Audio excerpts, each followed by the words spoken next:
Hello and welcome to the Machinist News Network. I'm Deirdre Kanievsky. April 24th is Equal Pay Day, a day on the calendar that indicates the point of the year when women's wages catch up to men's. But for union workers, it's always been a level playing field. Before their union jobs, all of these women face the wage gap. I've even trained men to do the same job as me, knowing that they were going to get paid more than me. I did work for a company that I did a job that was a lot of paperwork, and when I left there, I know that they replaced me with a man that was making a lot more money. It hurt, but it was also the main reason for you got to have that paycheck. Keep your mouth shut and do your job and hope for a better tomorrow.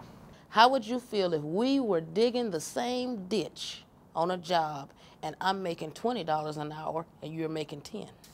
These four women represent just a handful of the millions of females throughout the corporate world who make less than their male counterparts.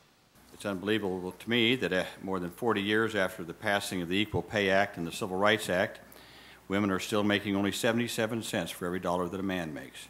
Some lawmakers on Capitol Hill are taking notice and want some answers. Both the Senate and the House held committee meetings this week to address the issue.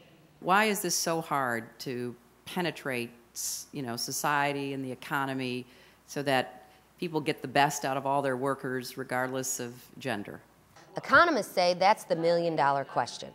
Even if you account for the tendency of women to elect lower-paid jobs, like in the field of social services, or the fact that some women take time off to have children, or even that many in the corporate world still consider men to be the family breadwinner, the numbers don't add up.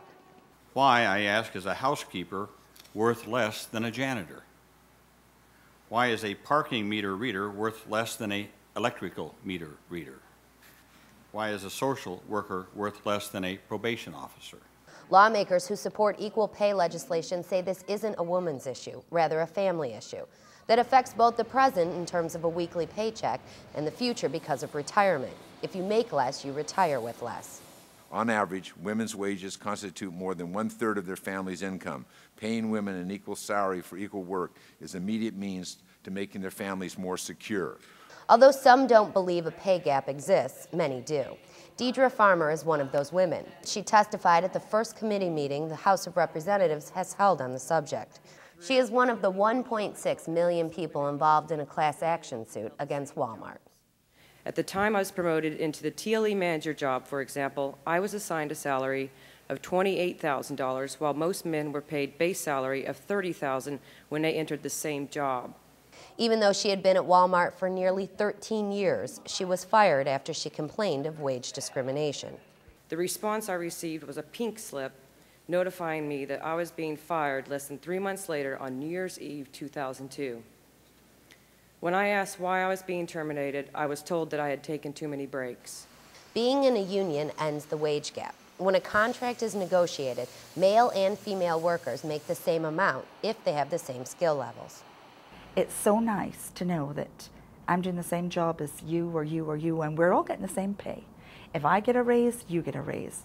If none of us get a raise, okay, none of us got a raise. I want you to have the same thing I have. I want you to be able to go out and get a car, a new car.